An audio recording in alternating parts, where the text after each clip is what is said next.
This is not like TV, only better. Television! Teacher, mother! Secret lover. What, that's it? That's your movie?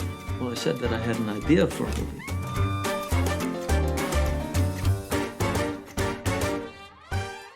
Listen up, nerds. This is Screen Watching. It's me, Big Dan Barrett, joined here by old Simon Foster.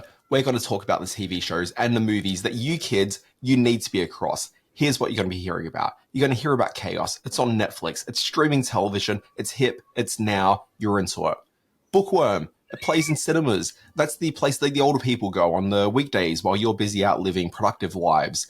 We're going to talk about some other stuff. There's Fly Me to the Moon. It's a movie that came out a while ago. Simon was rapturous, but you know what? He needs some perspective as to what was really going on with that movie. Midas, man. It's about the Beatles. Who doesn't love the Beatles? Listen up, kids. Read a book. Toy Story. Again, Toy Story. People love Toy Story. Why am I talking about it? Stick around, you'll find out. The Red King, it's on SBS On Demand. There's Watchmen, it's a cartoon based on the comic book, which has also been a movie and another movie and a TV series, and it's just a big bun. It's a mess. We're doing This Week in History. We're doing the birthday quiz. But most importantly, we are doing some spring cleaning, and what is more important than cleaning out of the closet, a really tired conversation about development hell. Folks, stick around. It's going to be a good one. And in order for us to get going with it, Simon, Big Boy Foster, what's going on? Mr. Barrett, how are you, sir? I'm very well. I know you're well. Hello, Screen Watchers here in our home base of Sydney and all around the world. I'm going to get straight into the controversy with you. This is a question without notice. I do apologise for that. Well, sorry, as you've sprung this on me without any question, can I just introduce a Tim the Toolman Taylor style? The ER feud that is going on this week. You haven't spoken of it at length, not in any of the text I've sent to you. You haven't answered me. The feud between Wells and Noah Wiley. Did you not read my newsletter this week where I dedicated like 4,000 words to this? No, I don't think I did. And Jesus. The Michael Crichton estate, who thinks it's just an ER reboot, not getting any money for it, as I understand it. Give us a little bit of a Barrett perspective on this burgeoning feud in the world of entertainment. Okay, well, as the podcast's the house ERologist, here's what you need to know. So, look, back in we're going to say 1970s, if I've got my timeline correct. Sure. Yeah, the story goes like that far. Then. Yep. Yeah. There was a young guy, his name was Michael Crichton. He was going to be a doctor.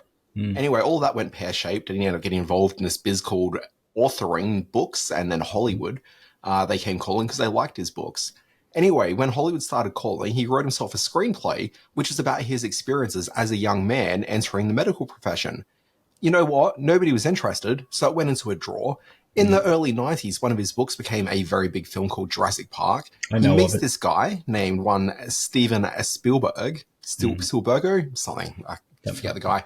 Anyway, pretty big deal at the time. I'm sure he's still around. He ended up having a deal with Warner Brothers where he was able to get some TV shows up. And one of the things he pitched at them was, hey, look, this guy, Michael Crichton, pretty good writer. I think would be interested in a screenplay he's got here. Let's make it into a show. So they turned it into a program. It became ER. Michael Crichton wrote the original screenplay that got reworked a little bit and went to air. And the person that was running the show for the first couple of years was one John Wells. If you want to look at the success of ER through through the entire run of the show, but certainly in the first 3 to 4 seasons, John Wells is the guy that ran that program. Midas touch. A storied TV showrunner and producer. Okay, well, don't say anything that you're going to regret in just a minute, Simon. Okay. He's got runs on the board. He's had his misfires, but there's no doubt Simon, that he's got runs on the board. Simon, let's get some context before you start saying stuff. Okay. So John Wells runs this program. Okay. Michael Crichton, not really involved in the program at all. It's just him. But when Michael Crichton signed the deal, basically he got the rights for him and his estate to be able to veto any sort of future ER projects. That was part of the thing. Smart negotiating. Yeah. So in the last couple of years, there's been very active conversations about getting an ER revival happening. These conversations, I knew this was happening, okay, and I'd heard it from multiple people that this was happening. this isn't something that was reported. But look, if I'm here in, Brisbane and Sydney, Australia, and I'm hearing about this, okay, from, as I said, multiple different people, if I'm hearing about it, that means that there was certainly enough awareness that this is a project that's underway. Oh, yeah, absolutely. Yeah. So look, when earlier this year, they announced this thing called The Pit, okay, the only surprise to me was that it wasn't called ER. Because I looked at this program called The Pit and I realized exactly what it was. Because this is a show that is headed up by Noah Weil, who's the heart and soul of the TV show ER. He played Dr. John Carter. Okay, not to be confused with the became that over, I guess, in the second. No, he was. The first episode is like from the very beginning. Noah Weil is the heart and soul, like it's seen through his eyes. Every season of the program begins and ends with like his character going through career progression. Okay, it is like he is the center of the program. So the Crichton estate said, "Oh, wait a minute! No, wait 1 sec. I'm not even quite there yet." Oh, boy, so Noah Weil, the heart and soul of ER. Yeah, he's the heart and soul of ER. He's the one that's the front of The Pit. Okay, it's being executive produced by John Wells. Okay, and Scott Gemmell, who was one of the other producers on the show. Sure. Not as influential as John Wells, but certainly he ran the show for like 3 or 4 years. He put his stamp on it. Okay, so you've got 3 major presences from ER who are involved in this program, but also they'd been negotiating with the Crichton Estates for like a year or so prior to do it as an ER revival. Eventually, those talks fell apart, and so they're like, oh, well, let's just change it to a different city. So it's not Chicago anymore, it's Pittsburgh. Right. Okay, and we'll call it The Pit and, slap a few new names on it. It's not going to be John Carter anymore. It'll be, whatever John Carter's, nom de plume is going to be. Okay, and it's this other show called The Pit. So they're basically playing hardball Hollywood tactics, saying, all right, we couldn't come to an agreement with the Crichton estate. Tell you what, we're just going to go ahead and make this, and if the Crichton estate have a problem in it, we'll tie them up in court and make them hand over to the lawyers all the money they made on ER while we go ahead and make it and see if they can shut it down. It's pretty like callous and hardball Hollywood tactics. No, I think you've made it a lot more extreme than it probably was. I think they just thought, you know what, we can't get the name of the program. We can't use some of the IP from the show.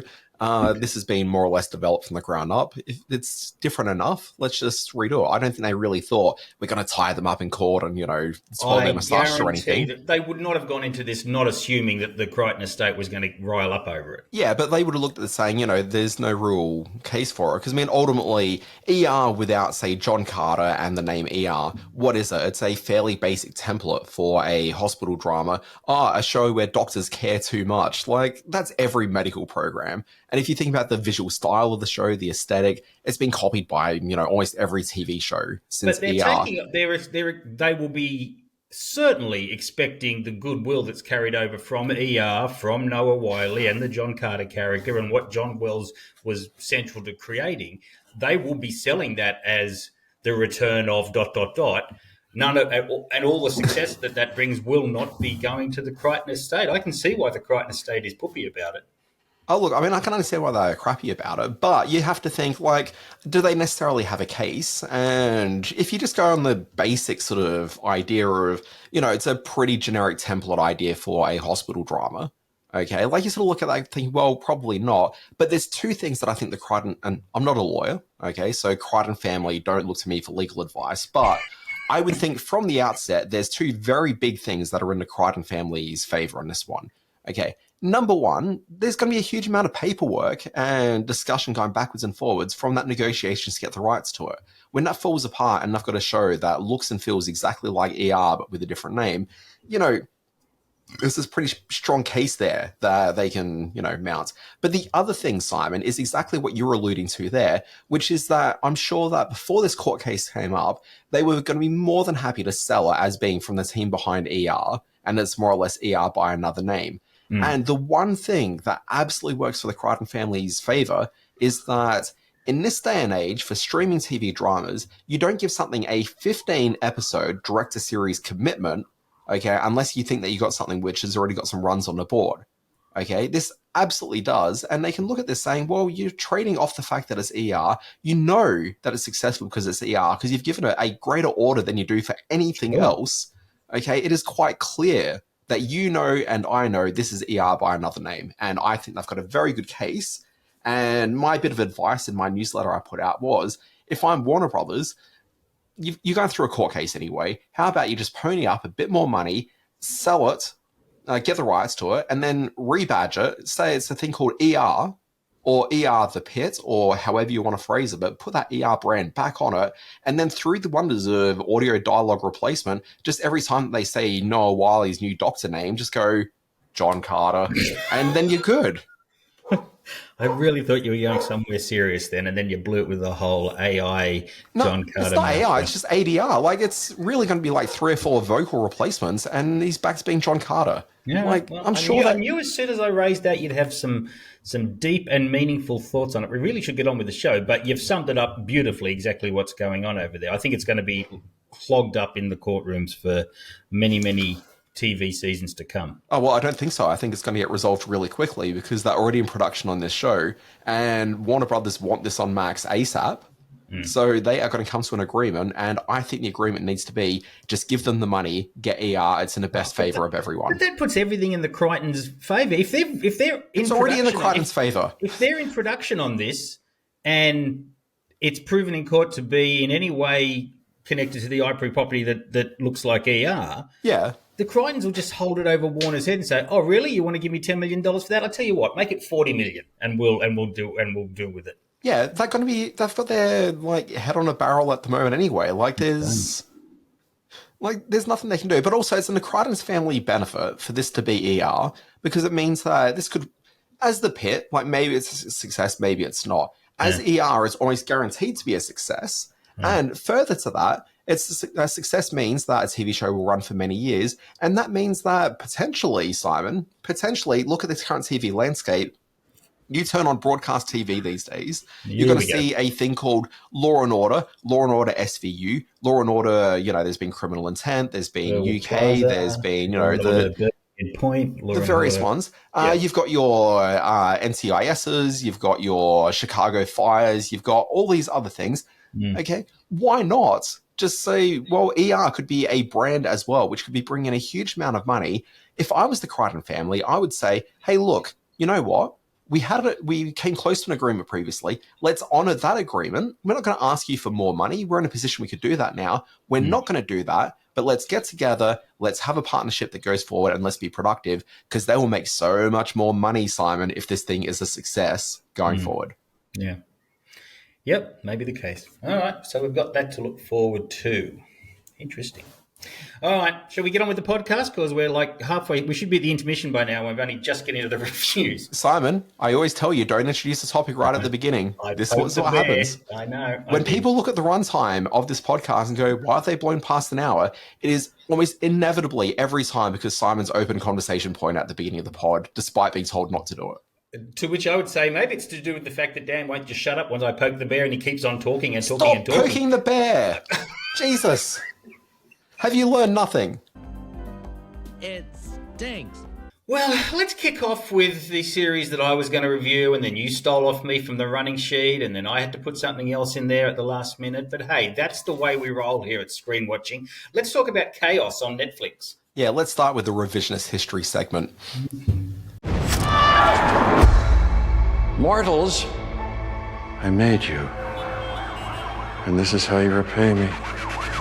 Kaos. It is streaming now on Netflix. This is, and let me read you the blurb, which, it's not inaccurate, but, it's still not really the show. A darkly comic and contemporary reimagining of Greek mythology, exploring themes of gender politics, power, and life in the underworld. 6 humans learn that they're component parts of an ancient prophecy.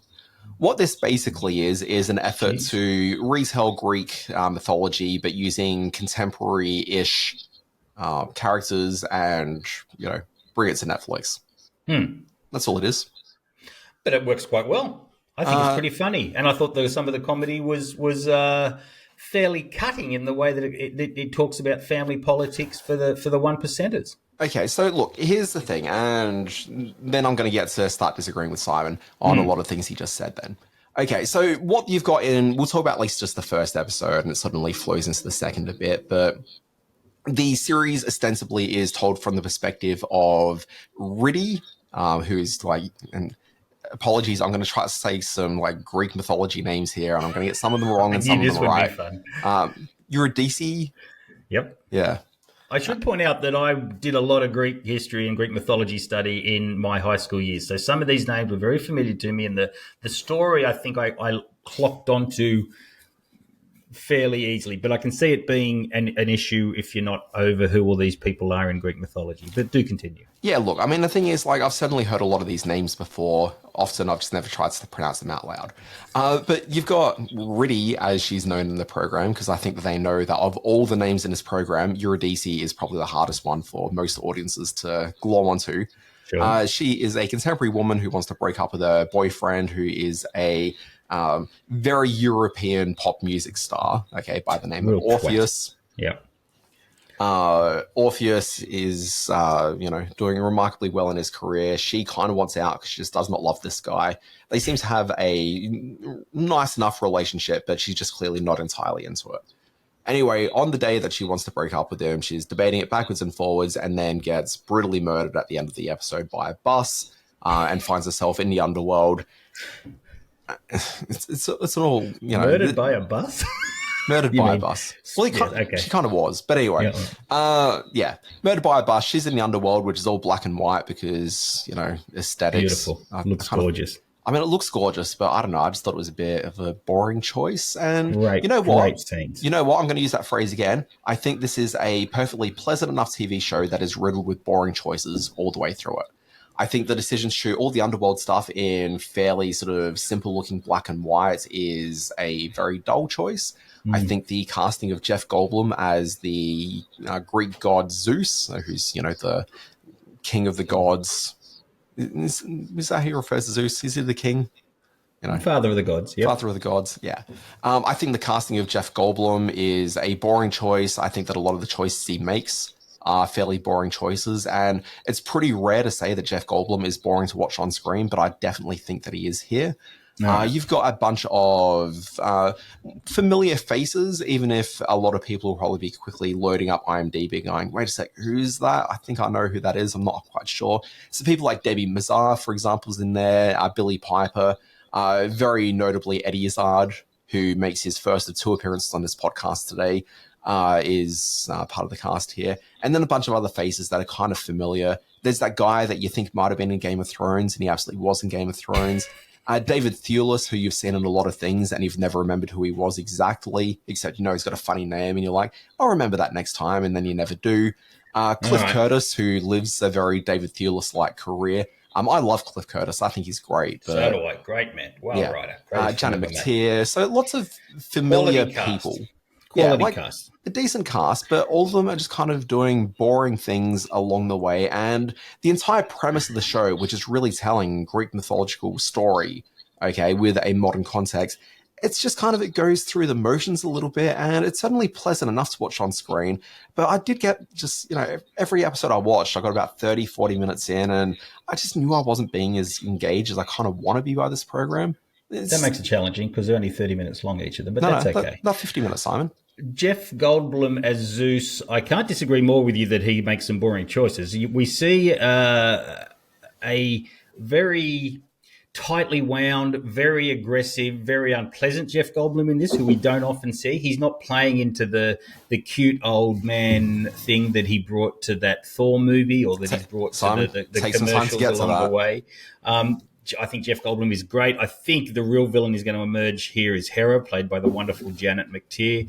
I can't disagree with you more about the black and white afterlife that has been referenced in movies and literature for years and years. How the monochrome of afterlife, and Riddy, played by Aurora Perrinal's version of that and her journey through that, I thought was really, at times, really emotional, but certainly just stunning to look at. See, I just don't think it was that stunning. It just looked like generic black and white to me. Yeah. But also, the other thing that I need to mention here as well is the soundtrack, which on the face of it, there's some really great tracks in there. But again, it's just this compilation of music, which is, look, I'm going to say it. I'm going to say boomer trendy. Okay. And when you start thinking about the music choices, like song after song, you're like, that's probably one of the least sort of interesting choices they could have made here. And this is just that problem with the show. I just think that there's lots of really good things that have been appropriated in the most dull way possible. One of the, I think, stars in the making in this is Naban Rizwan, who plays Dionysus, the son of Zeus, who's trying to impress his father. Okay. And Naban Rizwan is from that family in the UK who's, and his brother was one of the taskmasters. Marwan Rizwan is his brother, and they've got this terrifically talented sort of skill with combining real character-driven comedy with delivery. I thought he's terrific in this. He goes on a journey with Perseus, the character played character played by what's his name? Whose name I can't remember. I'm bouncing all over the shop here. Look, I think that guy, like we saw him in the HBO series Station 11 a couple of years ago, and I think he's fantastic in that and was one of the standout actors there. Here, I just found him a bit flat on the screen. It's the same thing I found with everyone. I'm not sure here. what series you're watching, because I thought this was a really entertaining, very cleverly constructed in the way it dealt with the relationship between the gods and how they're so vain and egotistical, and the humans. That there's this great scene where Jeff Goldblum goes down to earth and he can't believe how contented the humans are, considering all the grief that he puts upon them. So there's a very sort of human element to it, a real sort of loveliness about the way it presents human love and humankind in the face of this horrible, egocentric kingdom above the clouds. So I think Kaos is one of the more interesting shows that's come down the pipe this year. I think it is one of the potentially more interesting shows that's just kind of been squandered with almost every choice that they make throughout the series. It is currently screening on the Netflix, and definitely worth checking out because of that terrific cast and so much goodness in it. So it is called Kaos. Let's go to the next one. So I'd like to say definitely worth checking out if you have literally nothing else to watch after years and years of peak TV where you've got so many shows that have banked up. That's terrific. All right. Let's go to a new, rather small but interesting cinema release called Bookworm. I'm Mildred, and I'm commonly referred to as a bookworm. I'm top of my class. Straight A's all the way. School is like heaven for me academically and socially. I'm borderline obsessed, to tell the truth. Elijah Wood returns to New Zealand for the production that is called Bookworm. It tells the story of a young girl played by the wonderful Nell Fisher, who had a small but very effective role in the, not The Evil Dead, what was that? Oh, yeah, it was the Evil Dead sequel a couple of years ago. In this one, she plays the titular character, Bookworm, otherwise known as Mildred, who is determined to take a photograph in some way as proof of evidence of the life of a mysterious wildcat, a giant black panther known as the Canterbury Panther, which apparently lives in the wilds surrounding her home. If she can get that photo, she can get her mother and herself out of this sort of single-parent life that they've fallen into, where they're under so much financial stress. Unfortunately, the mother gets injured in a toaster accident, and she's put in charge. She's left in the charge of Elijah Wood's character, a ne'er-do-well magician called Strawn Wise, who is her deadbeat father from many, many years ago. He returns to New Zealand, goes on this hike, this camping trip to try to find the panther, and finds themselves in a whole lot of adventure. So you've essentially got this sort of cryptid story, which I love. You know, I love my Bigfoot crap. But you've also got this reconciliation story where the father and the daughter are two very different individuals. She's a real whip-cracking sort of smart mouth individual who can answer back anything he has to say tenfold, and he's kind of lost as a father and as a wilderness person until they've got to sort of find each other's strong points and make that reconnection. So while it is certainly a family adventure, I would go so far as to say it's a family film. It's a movie that has some darker elements to it, and has some scary moments too with when the Black Panther finally turns up, spoiler alert. But it's beautiful looking. It's directed by a guy called Ant Timpson.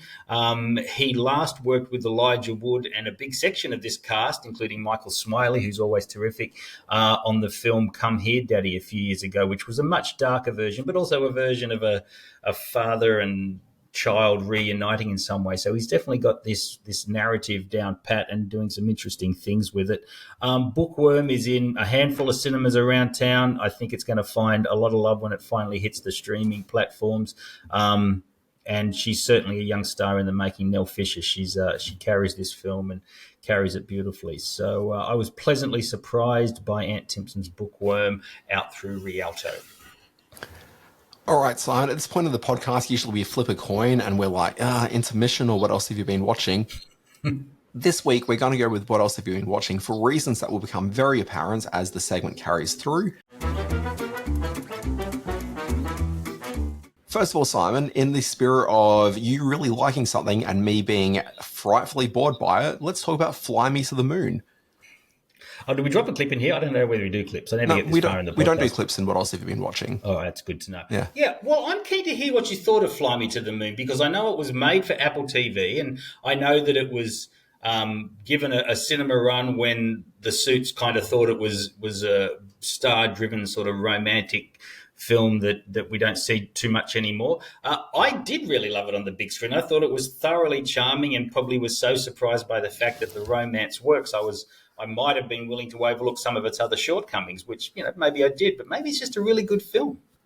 I just found, I didn't find the chemistry was apparent at all between the two leads, besides the fact they were just two hot people on screen who were both kind of charismatic in their own ways.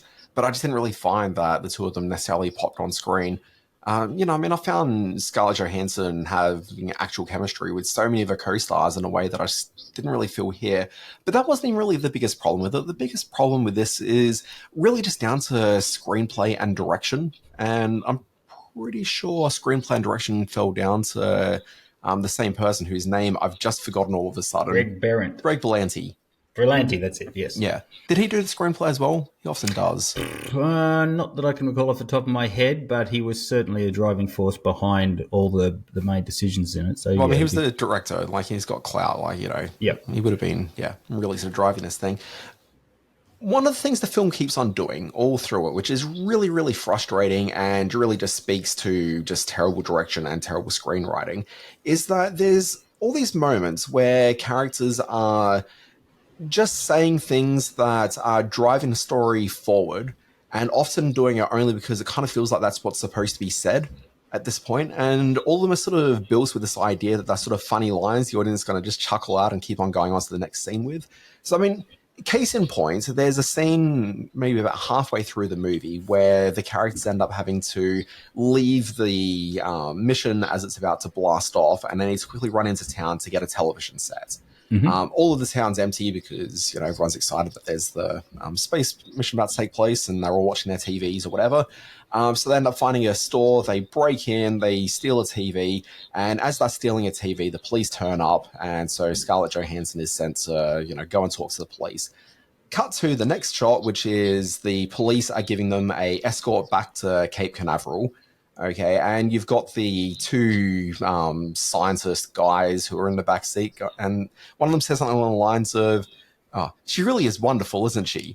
Okay, and it's like, well, why are you saying that when you're like 3/4 of the way through this car trip? It just doesn't really make sense for the scene at all, but it's kind of dropped in as a hacky sort of thing that we've seen in movies of years gone by. And it just kind of felt like scene after scene, there was always just a moment like that, just peppered through.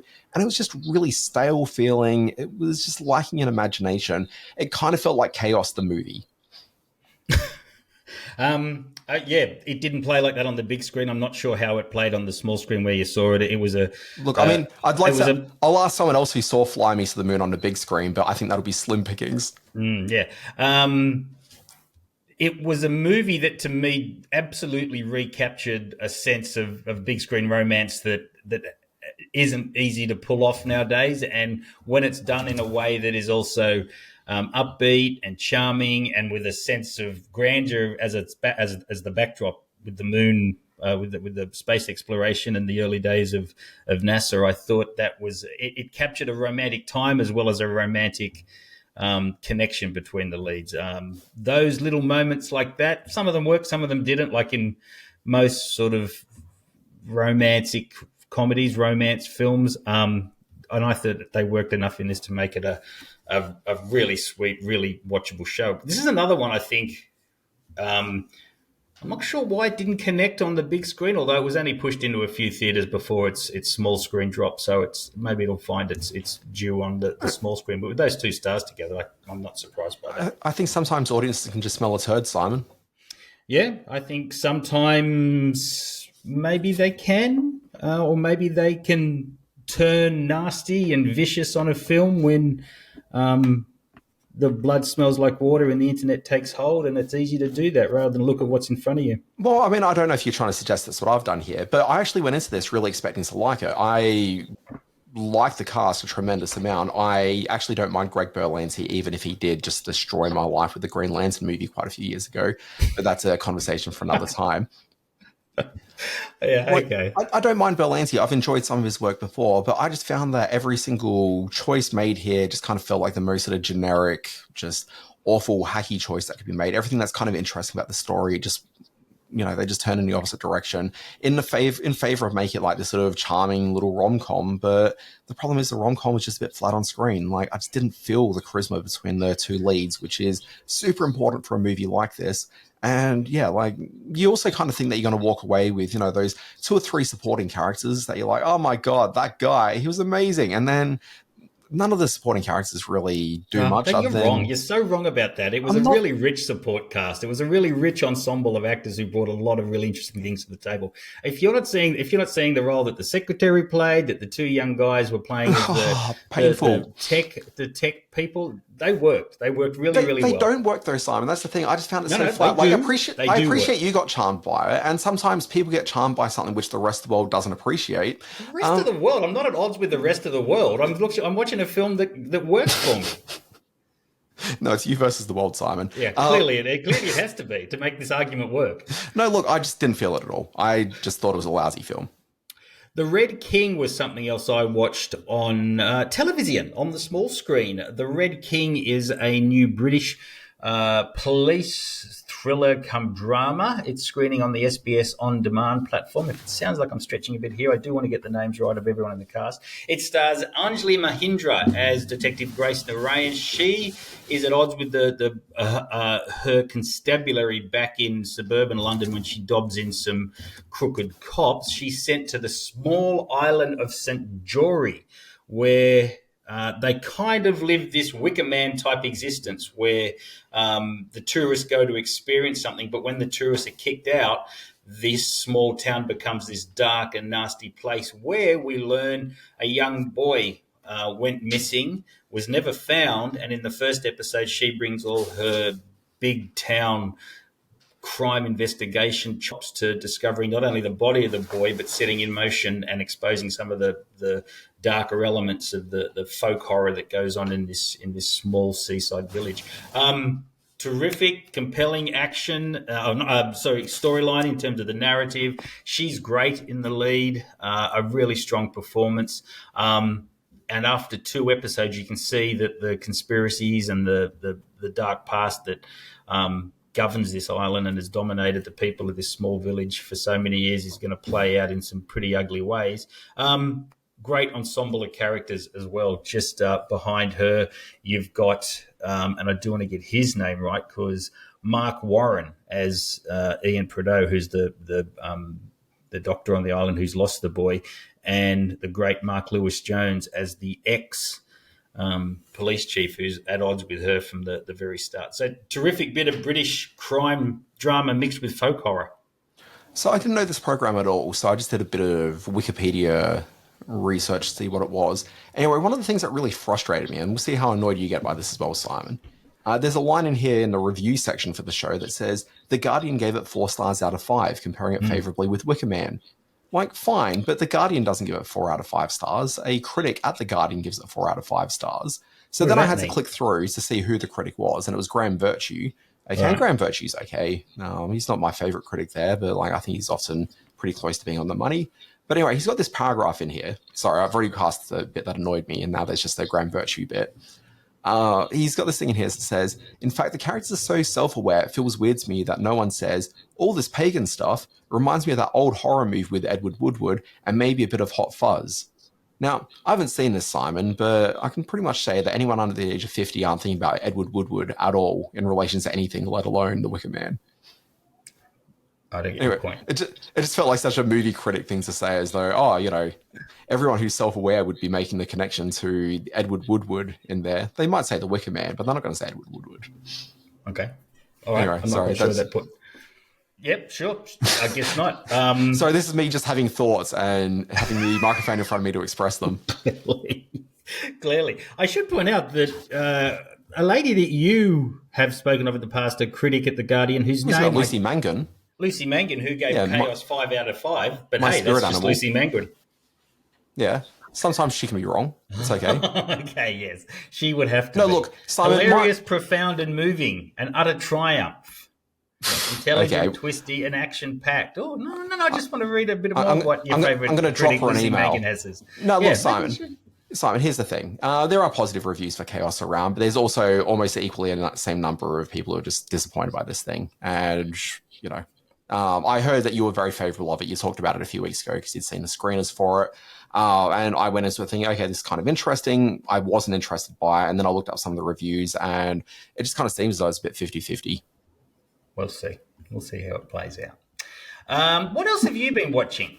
Well, I mean, I have seen how it played out. The reviews were at 50-50. But anyway, what else have I been watching, Simon? Very briefly, I went and saw Toy Story, the film from 1995. Mm-hmm. Is that when it came out? It was playing at the cinemas, and this was one of my... I'm going to go see a movie at the cinema with my young child, who's almost 3. She'd never heard of Toy Story before. It was her first experience with anything Toy Story. She really liked it. End of review. No, that's lovely. Yeah, it remains a timeless classic for that very reason. It works, even if I can't imagine how the animation would look right now. Oh, look, the animation's okay. Like, it's not terrible. Look, the thing is that when you've got a young person in the house, you'll see a lot of fairly cheap animation as part of regular TV viewing experiences. And I would say that Toy Story more or less holds up to some of the sort of cheap-looking animation that you see these days. Maybe a little bit better, but, you know, it's still probably on par. That might be a good point for us to roll into my... Well, sorry, just one more thing. But before we get to that, I want to leave your thing for the very last thing. I'm going to do 2 things here. First of all, I'm going to say I'm going to drop in one of those things that are really annoying to anyone other than the parent of the child, but I'm going to do it anyway. I asked said child the other day, what's your favorite cartoon? And for some reason, her response was, I like going to the shops where there's a cinema there. The shops where there's a cinema there. That's cute. Yeah. There you go. The Adorable. new generation is edging towards the big screen. Yeah, and then you know what she said? Chaos is middling and disappointing. And it was surprising. I didn't realize she'd watched it. The other thing that I watched, Simon, was a movie which, do you remember last week, I think it was, we were talking about those... I think the premise of our intermission in the last 2 or 3 weeks was us talking about behind the scenes of TV shows, like turned into TV movies. Yes, and we were. Yeah, we talked about how in the early to mid 2000s, actually, no, sorry, mid 2000s to like 2010s, there was a raft of TV movies based on almost every sort of major 60s, 70s, 80s, and early 90s popular show. So there were things about the Brady Bunch. There was a movie about Mork and Mindy, the behind the scenes, 90210, Melrose Place. There was just a whole bunch of them. Okay, well, this week there is a movie dropping into cinemas called Midas Man, which is about the gentleman Tire who... company? What's that, sorry? The tire company? The tire company. It was sadly not the tire company. Can you imagine what that would be like? A movie where maybe you get to see the origin of one of those blow-up characters that are at the front of furniture stores and tire shops. Oh, that would be awesome. Yeah. I'd see that. But you go on. Anyway, I interrupted your rant there. Go on. Sorry. Yeah, so this is a biography of Brian Epstein, who's the guy that managed the Beatles. Oh, right. Okay, and I got about like 5 or 10 minutes into this, and I kind of felt I was just watching one of those behind-the-scene, like, cheapy movies where you're kind of watching it, and there's suddenly nostalgia elements at play because you're seeing the behind-the-scenes of stuff that you're very familiar with, but you also know that what you're watching isn't really particularly that good. Okay, and that's exactly what Midas Man is. Like, I don't really know where the film falls apart at all. Like, the guys playing the Beatles, like, they're very much impersonations of the Beatles. But at the same time, like, they're not terrible impersonations either. And the guy that plays Brian Epstein, who, Jacob Fortune Lloyd, who I don't really know from anything else. Don't know him at all, no. Yeah, like, This is going to the movies, has it? Yeah, he seems perfectly fine. Like, there's nothing really sort of on the nose about him at all. It just doesn't really quite entirely work. Like, he doesn't really feel like he's authentically taking part in the surrounds of the story that he's in. Like, he always just feels a little bit external to it. and there is a lot of direct-to-camera conversation taking place. So Ferris Bueller stuff. Yeah, I mean, but the thing is, like, Ferris Bueller, like, just kind of feels like it's fun, where this kind of, I don't know, just distracted from the piece. I think broadly it probably would have been a good film, and there were just a few choices made along the way that just unhinged it, which is just a bit disappointing. But if you're a bit of a Beatles head, I think you're probably going to enjoy this one. I think there's certainly pleasures to be found in it. And even if you're only rights, do we hear the music? You hear a couple of songs. Okay. All right. Yeah. They paid for some of the album tracks, did they? They did pay for one or two things. Oh, nice. But yeah, so look, you're not going to be bowled over by this thing, but I think that you'll have enough fun with it. And I'm imagining that most viewers will probably have the same experience I did, which is that you'll have enough fun with it for like the first 60 minutes. And then when it starts to try to get a bit darker, because Brian Epstein, I don't know how much I should spoil here. I mean, it is the man's life. Basically, Brian Epstein was, by and large, a closeted gay man, and in the 60s, that's not necessarily the best place to be. I mean, I don't think it was really great in any decade or century of people's lives. But he's depressed, and he does end up sort of builds a bit of a drug dependency and booze dependency, and so he ended up dying as a result of an overdose of drugs. It sort of leads towards that. And as the film tries to get a little bit darker and a little bit further away from him as a man setting up a management company which takes care of the Beatles and then a few of the other up-and-comers of the time, as soon as it starts getting away from that, that's where it starts to really wobble a bit. But broadly, I think fun enough time. Which is an excellent segue for Watchmen Chapter 1. It's a fun time. Well, it's not really a fun time in the sense that it's fun. It's more a really enjoyable take on the Watchmen story. Now, I know you've got thoughts on the Watchmen. I've never read the comic. I really like the Zack Snyder film. And this animated film, 83 minutes worth, Watchmen Chapter 1, is kind of a redoing of the story that's already told in the Zack Snyder film. A lot of it struck me as very similar in the look and the feel between the two stories. The animation is a standout. It is superb to look at. The artwork and the graphic design work that brings alive this alternate 1985 and the characters within is really gripping and really great. And I'm completely surprised that I say that, because I switched off the recent Batman cartoon because I thought it looked terrible, and a couple of the other, the one that we reviewed a couple of weeks ago, was it Dark Knight or whatever it was called, the one that turned up on one of our streaming platforms. I'm just trying to remember. There's so many of these direct streaming DC things.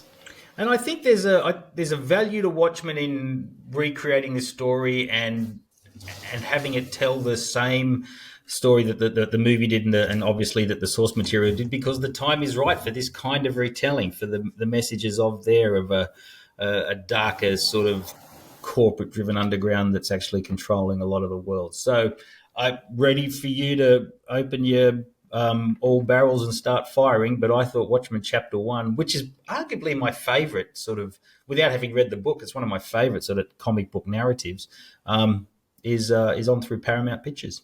I'm trying to work out which of the Batman animated things we reviewed it a couple about. Of weeks ago. You did your whole thing on it, and a couple of weeks ago. I think you opened the review segment with it. I'm gonna have to go back through the archives.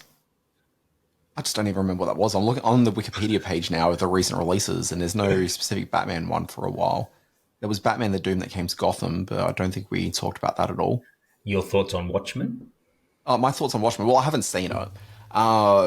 The reviews I heard was that it kind of makes the same mistake that a lot of productions make with Watchmen, in that Watchmen as a comic book is very much a metatextual product, which is talking about comic books, comic book history, and the very medium of comics. Yep. And so when you start trying to translate something like that to any other medium, you just lose something as part of the translation. I don't think that Watchmen as a story necessarily translates all that well. What I thought was interesting about the HBO live action series a few years ago, Watchmen, was that they didn't try to retell the story as seen in the comics. Instead, they did a sequel to it. And that sequel was very much talking about almost how do you do a TV series adaptation of a Watchmen comic? Like, it sort of seemed like it was in dialogue with that as an idea. And so that was kind of a bit interesting as a production and just kind of felt a bit more authentic. I actually don't have a huge amount of interest in seeing the animated Watchmen film, only because I've read the comic and I just don't know how you're going to do better than that. Yeah, and that, I guess that's an interesting perspective to come out of from someone who hasn't read the comic. And I'm only coming to it as a bit of filmed entertainment, whether it's the Zack Snyder version or whether it's this animated version. And the way they build a narrative around the source material is satisfying to me, is one of the more complex and interesting takes. And I think it even works better in the animated version in that they're able to use, the forms of the medium, the thought bubbles, the panels, all that sort of stuff comes across in this, as well as leaning into some of the more violent elements as well, which you don't often see in some of these animated adaptations. So, yeah, I think it gets a big tick from the old on the Simometer. Yeah. Oh, I just realized what the Batman thing was. It wasn't one of these direct streaming movies. It was the Amazon Prime series Batman Caped Crusader. Yep. Yeah, and I agreed with what you said. I think that the animation style on that one, in fact, I think that was the main thrust of my problem with that show, which was that it just felt a bit tired and, just recycle a lot of the Bruce Timm animated style. Yeah. I can't believe we haven't done the intermission segment yet. We really should get to that. I guess we should. I mean, that's usually halfway through the podcast. That's it. Okay, so let's talk about the intermission, and we'll talk about why I want to talk about Watchmen as part of it. Oh, interesting. Okay. Good evening, ladies and gentlemen. It's intermission time.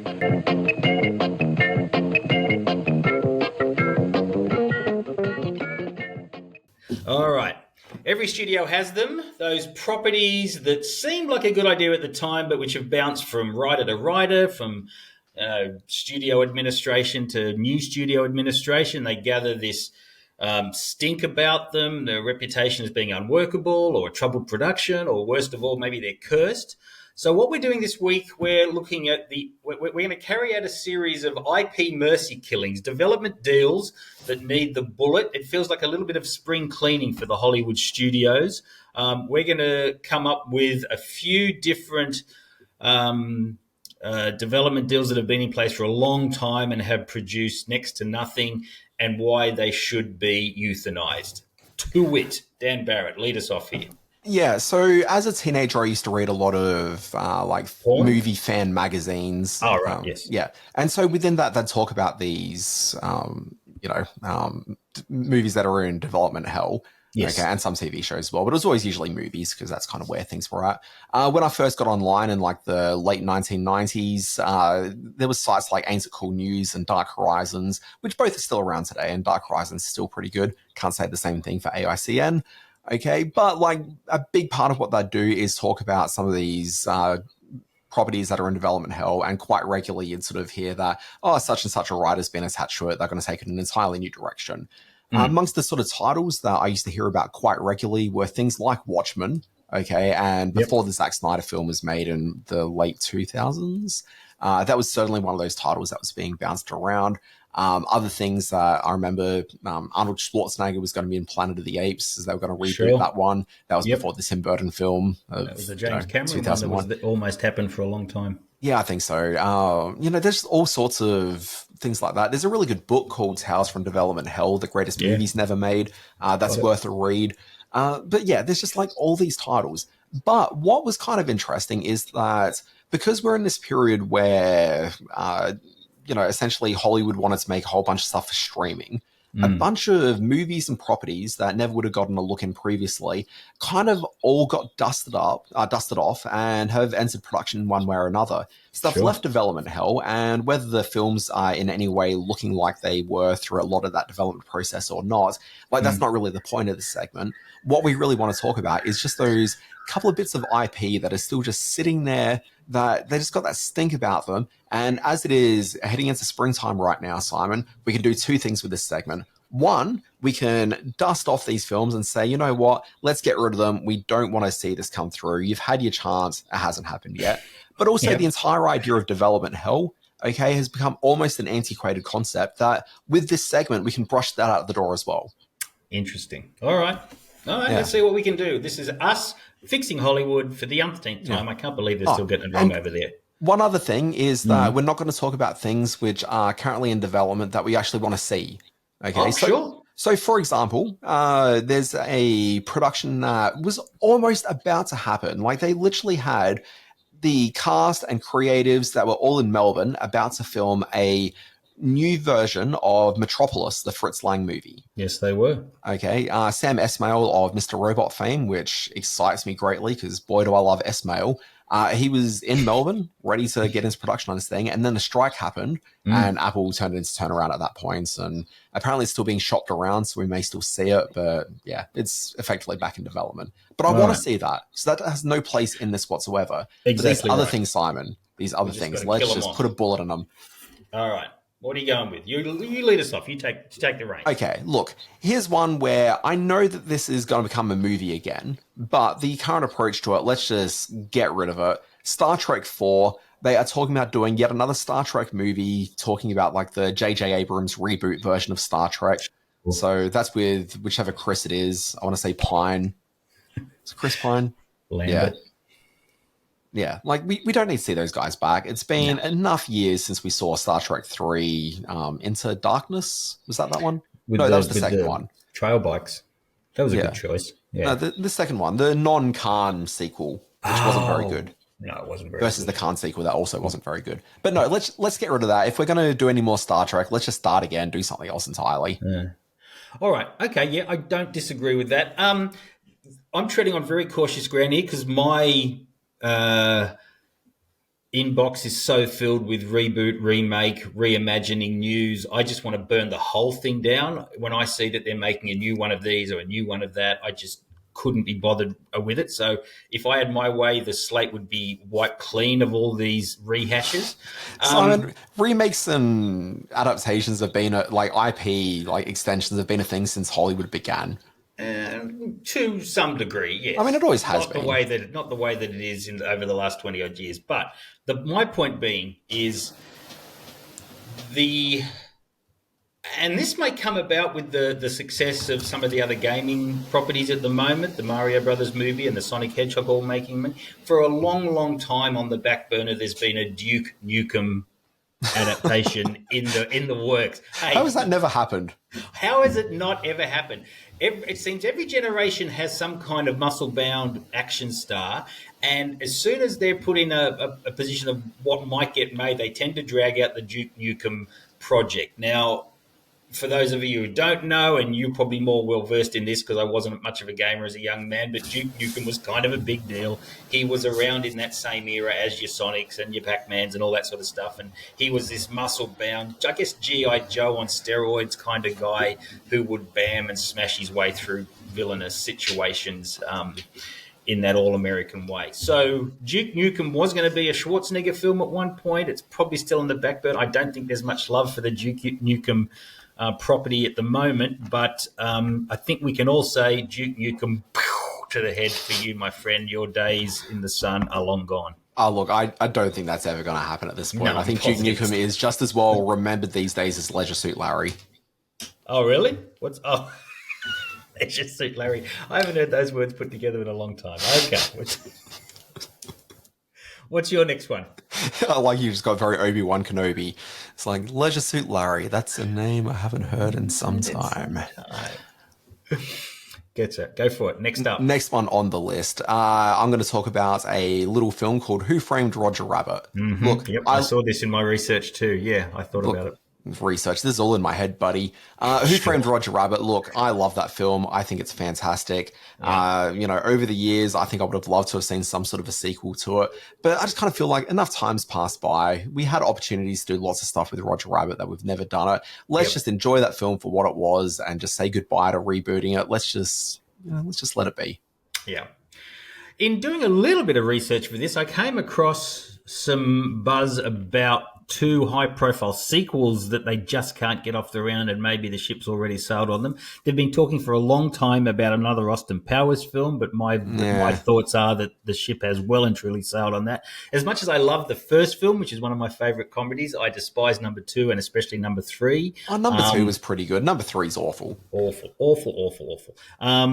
and the idea for an Austin Powers sequel has been bandied about, but that's a property that has got to go. We'll probably go to cartoon form at some point, and they'll make a wacky, funny cartoon over it. Maybe. How has there not been an Austin Powers cartoon yet? This seems like a massive oversight. I know, that's what it feels like. And it's not really a property itself, and it certainly hasn't become a franchise yet, but they're stalling on a Crazy Rich Asians sequel, which I'd kind of all but forgotten about as a film, but it was a huge hit a few years back, and they've had people working on it, but they just can't get it off the ground. No, the one I'm going to go to is... You know what? Sorry, just before you get on to the next thing, a Crazy Rich Asian story. I'm going to assume that the reason why it hasn't really gotten up yet is because everyone who was in that first film are, hugely successful off the back of that movie. Everyone's booked stuff, and getting everyone to commit at the same time at a budget that Warner Brothers would be happy with just seems like it's not going to happen.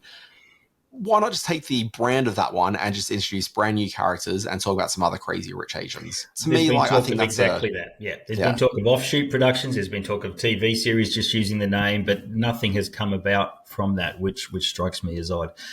The final one I want to talk about is one that I'm really torn by, because the more you hear about it and the longer the legend bubbles along, the more I kind of really want to see it. But I'm also at the point now where to see it in the form that the director would have made it in is now not going to happen, because it's just going to be too expensive to roll the dice on a H.P. Lovecraft sci-fi horror version, even if it is directed by Guillermo del Toro. I'm talking about At the Mountains of Madness, which has taken on its own sort of majesty as the film that never was, or the project that almost got off the ground but didn't. I'm kind of bending the rules a little bit here, because I still really want to see that all-in version that he would make of this incredible story. But I also just want it taken off the plate, because I'm sick of hearing about what will never happen. So At the Mountains of Madness is one of Hollywood's great missed opportunities, and that's going to be my last one. Okay, so I've got a couple left. Here's one that is going to be really outdated in maybe about 4 or 5 days' time. But for years and years, there has been talk about doing some sort of sequel or spin-off to a little property called Beetlejuice. Yeah. For a while, it was going to be Beetlejuice Goes Hawaiian, which was going to be a Hawaii set Beetlejuice spin-off. And I love the idea of that one, because the first one was very much a mid-1980s gothic art parody of sorts, making fun of the people sort of interested in that. Yep. Okay, whereas to me, a Beetlejuice Goes Hawaiian is a great way to make fun of people interested in the iconography of tiki bars and that kind of business. I think that'd be a lot of fun. Obviously, that has since morphed into being the current production we're about to see next week, which is Beetlejuice. So that one officially exits development hell as the film comes out. Mm-hmm. But even so, do we need to see this one when we could have seen Beetlejuice Goes Hawaiian? I think not. A property that is still in development hell and is probably getting a bit of a shot in the arm in the last couple of weeks is a X-Men spin-off called Gambit. Oh, well, yes, see, that is one of the great unrealized superhero movies, isn't it? Oh, yeah. I wanted to inject a little bit of TV into this conversation, so something I'd like to put a bullet in is the idea of a Community TV series or movie. We don't need to see Community come back. We're fine.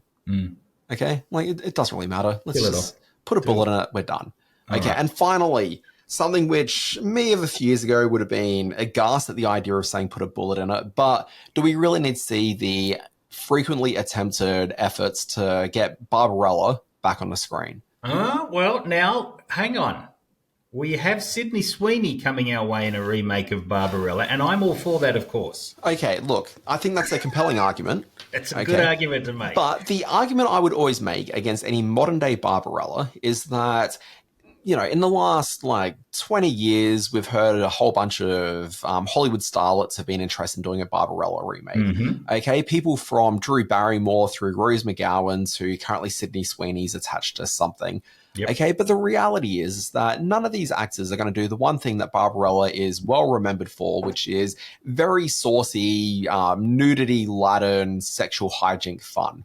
Okay. Oh, is this what you were telling me before the podcast, how Me Too spoiled everything? Is that what, that's what you were saying before the pod? Yeah, I get it. No, but seriously, Simon, without that, what is Barbarella? That is the property. That's the question we're going to find out. What gives it relevance in this day and age? This saucy Frenchman helm film from the 60s that is looked upon now as, There are those that sort of favour it as that whole taking charge of your own sexuality to your end kind of thing, and that could be used in the modern framework of but like you're not going to find a decently budgeted movie where like the actress, you can't gender flip this one obviously, like the actress is putting themselves out there as much as Jane Fonda did in that original version. Like there was just something happening in cinema at that time that made it permissible for that film to enter existence. Sure. But it's not going to happen now. So let's not even pretend that could even ever be a thing. Let's just put a bullet in a property and say, we got a very fun, the opening like 15, 20 minutes, Barbara, was pretty fun. And maybe the last 10 minutes of it's pretty good.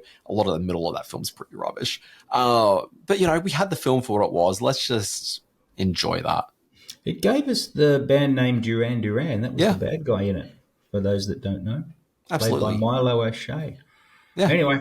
Usually when I go crapping on about something that doesn't have anything to do with the intermission, it's the end of the intermission. So as soon as Milo O'Shea gets a reference in this podcast, you know that we've gone off the deep end. House of Games. Before we get to House of Games, Simon. Oh, what? Sorry, I've got a bit of a tidy up to do. I did mention earlier in the podcast that Eddie Izzard would get a second mention in this podcast. I wondered what that was about. What's he's in Midas Man.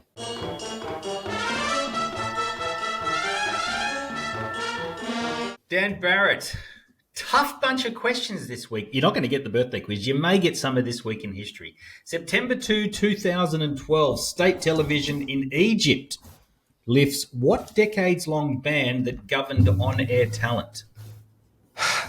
I feel there's something about the way that the question's phrased here, but I'm actually not too sure. I would have thought maybe something about it was only men on screen up until this point. You're kind of getting there. The veiled female news presented. Egypt State TV lifted a decades-long ban on veiled female news presenters. In a cream-coloured headscarf and a dark suit, Fatima Nabil appeared on Sunday, their news show, and read the 12 o'clock news bulletin and changed Egyptian television forever. So that's a good thing. Fantastic. September 3, 2020. The production of which film grinds to a standstill when Robert Pattinson tests positive for COVID? I'll read that again. Positive for COVID. Oh, gosh. I wish you'd, list movies that I've seen. Yeah, I know. Yeah. Could this have been the film The Batman starring one Robert Pattinson? It was. Production halted on September 3 while he recuperated and the cast and crew were also put into quarantine. And finally, a pretty easy one. September 4, 1951, NBC, the great network, extends its coast-to-coast network, adding WOITV in Ames, Iowa, for a full network roster of how many affiliates? Look at that for TV talk. Now, the year is 1951.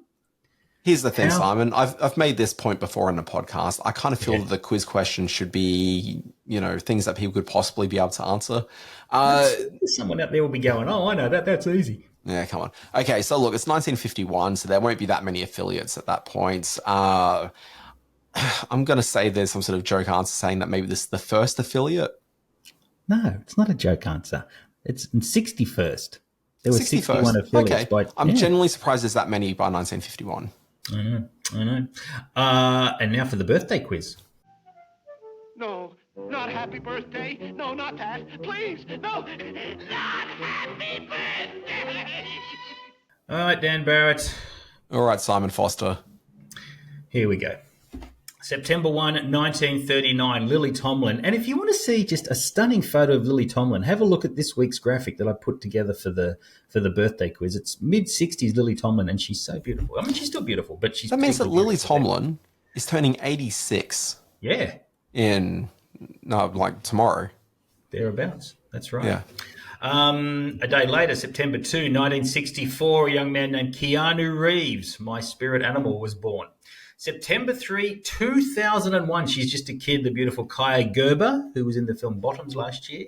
And September 5, 1951, here we go, Batman again. Michael Keaton is having a birthday. Now, Lily Batman, Tomlin, my spirit animal. Kaya Gerber and Michael Keaton. This is a really, really tough one, but I'm going to hand it over to you, Dan, to see if you can patch it up together. Let me put it this way. This isn't to do with their movies or their acting roles. This is something they all have done as individuals, as those people. Ah, okay. Okay, so look, Kaya Gerber, I think that you probably need to add the additional bit of information as to who she is, because most people will not know her by name or by anything at all. She is the daughter of one Cindy Crawford and Randy Gerber. Randy Gerber, restaurateur and 90s millionaire who scored quite the catch with Cindy Crawford. And the daughter, Kai Gerber, has all the looks. You said 90s millionaire. I think these days he's actually a billionaire. Unless I'm mistaken, I believe it was Randy Gerber that got into business with George Clooney on that booze company. And that is a very good proposition for both of them. Yeah. Okay. You're absolutely right. What are we talking about here? So Lily Tomlin, initially I was going down the path of Michael Keaton was in Multiplicity, Keanu Reeves, there were multiple versions of the villain in Matrix. And I was trying to play around with that. And then I thought there's Lily Tomlin, who was the Incredible Shrinking Woman. So maybe there was some sort of, body dysmorphia thing on screen with him or something. But Kaya Gerber, I just couldn't make work for anything there. But you're saying it's not something they've done on screen. Well, it's on screen, yes. But they're themselves in these things, not playing a character. Oh, okay. I'm trying to think of like movies and stuff where these people have been on screen. I mean, I remember Keanu Reeves appearing as himself in. There was that Netflix film with Randall Park and that comedian whose name I cannot remember off the top of my head right now. The restaurant scene with Keanu Reeves. That's it. Quite famous, yeah. Yeah, but not connected to that. Nope. No, I'm gonna have to give this one a miss. Right. I think you'll appreciate the work I put into this when I tell you the answers. I mean, I never have previously, but sure. Lily Tomlin played Ernestine, the receptionist at the Hollywood office of the Humane Society of the United States, in a stream of consciousness comedy short decrying animal abuse. So she did a PSA. On February 3rd, 2020, Kaya shared a quote-unquote PSA about being a model to her Instagram and how bullying and attacking models for their looks on Instagram. Already I'm not impressed, but go on.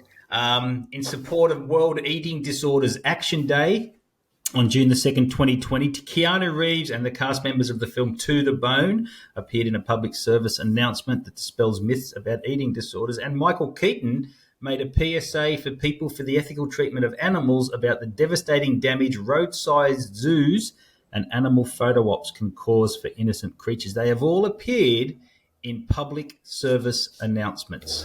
And again, look at that photo of Lily Tomlin, beautiful woman. So that was a tough one.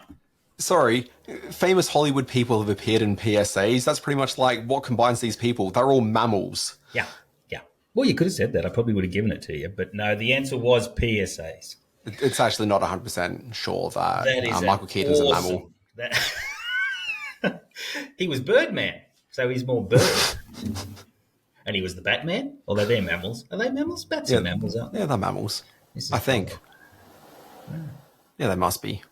Clearly they are. If you have any idea whether bats are in fact mammals, write to us, screenwatchingpodcast@gmail.com, or post on Facebook at screenwatchingpodcast. Any photos of bats and any proof that they are, in fact, mammals. You can see my writings over at screens-space.net. You can see my film festival news over at Sydney Science Fiction Film Festival.com.au and all the affiliated socials. Yes, you can find me at alwaysbewatching.com, and there you get a newsletter you can sign up to that arrives in your inbox every goddamn day, Monday through Friday, and then at the end of the week as well, there's also a streaming newsletter, which gives you a listing of all the big streaming movies and TV shows of that week, and then usually every 2 weeks I drop in Always Be Chatting, which is a lengthy interview with somebody. Good read too. Your one with the Mythbusters guy was a terrific read. That was a good interview. Went pretty well. All right, I think we're done for another week. That's good. Yes, Beetlejuice next week. What TV's happening? Do you know what you're going to talk about next? You didn't know what you're going to talk about this week until an hour before the podcast. Well, I knew last night. I just didn't update the sheet. I presume that both of us are just shedding the entire sheet, and we're just going to talk about the Napoleon Director's Cut. Oh boy, we are not. Oh, an extra 48 minutes, mate. Yeah, not for this little film reviewer. Thank you very much. That was a chore, my friend. No, look, what I would probably say is that for the last, I don't know, say like 3 or 4 weeks, it has been very light on in terms of a lot of releases, in terms of a lot of TV industry news. August is always just like a dud month for really anything. It's a bit of a dumping ground. Yeah. It's the end of summer, people are on holidays. Like, there's just never anything. I was going to say, but next week it ramps up. So if I'm going to talk about anything next week, it's probably going to be something like Fight Night, which is the big boxing TV drama that's going to be debuting on Binge. Interesting. That will be good to watch. I love a good boxing film. And to those of you who tuned in hoping to hear us talk about The Crow in some way or another, I just didn't have the heart to see it at the movies. I'm not that strong-willed to sit through that sort of shit anymore. I hope if you see it, you enjoy it. Maybe drop us an email at screenwatchingpodcast@gmail.com and let us know what you thought. But it didn't need me to jump into the white noise of hatred for that film to let you know what it's about or what it's like. So, Simon, my apologies. You may not be aware of the fact that movie was also in development hell for quite a number of years. Oh, was it ever? It's almost as though that was the reason for that segment and we forgot to mention it. Yeah, that's true. Yes, that's very true. All right, goodbye, Dan. Good to talk to you. Talk to you next week. Bye-bye. Goodbye, Simon. I'll also talk to you then.